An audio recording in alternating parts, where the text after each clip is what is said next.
हा, नमस्कार देशमुख साहेब. नमस्कार नमस्कार. गाव कुठलं आपलं? शिवडी. शिवडी, उगाव शिवडी. बरं, आता डे फ्रेशला किती वर्षापासून जुळलेले आपण? डे फ्रेशची सुरुवातच आपल्यापासून झाली आहे. कमीत कमी 8-9 वर्ष झाली डे फ्रेश वापरून.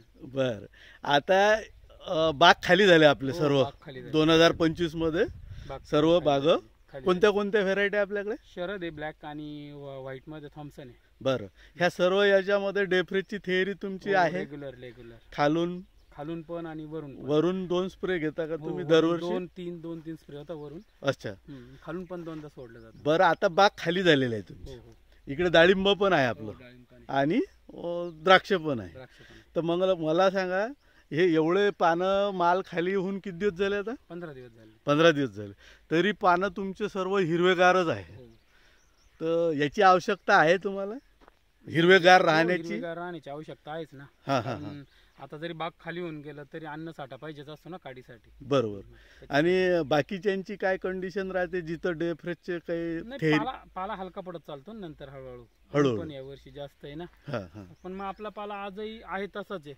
म्हणजे डे फ्रेशनी पालवी टिकून राहते. म्हणजे अन्नरस तुम्ही नंतर खोळामध्ये नेऊ शकता. बरोबर आहे. याचा फायदा तुम्हाला पुढच्या पिकाला नक्की होणार आहे, स्टोरेजसाठी. बरोबर. मग लोकांनी डे फ्रेश नक्कीच वापरा. ऑक्टोबर मध्ये खालून सोडलं पाहिजे. खालून पण सोडलं पाहिजे. आणि 1-2 स्प्रे. तुमचा एक्सपोर्ट झाला? हो, झाला ना. अच्छा. आणि हा कोणता? थॉम्सन. हे थॉम्सन.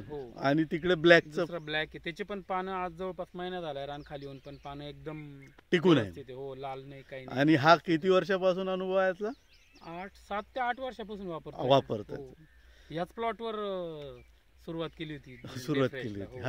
ह्याच त्या गल्ल्या 5 आपण कंटिन्यू स्प्रेइंग मध्ये ठेवलेलं होतं शॉर्ट पर्यंत. जवळपास 8-9 स्प्रे मारलेले होते डे फ्रेशचे.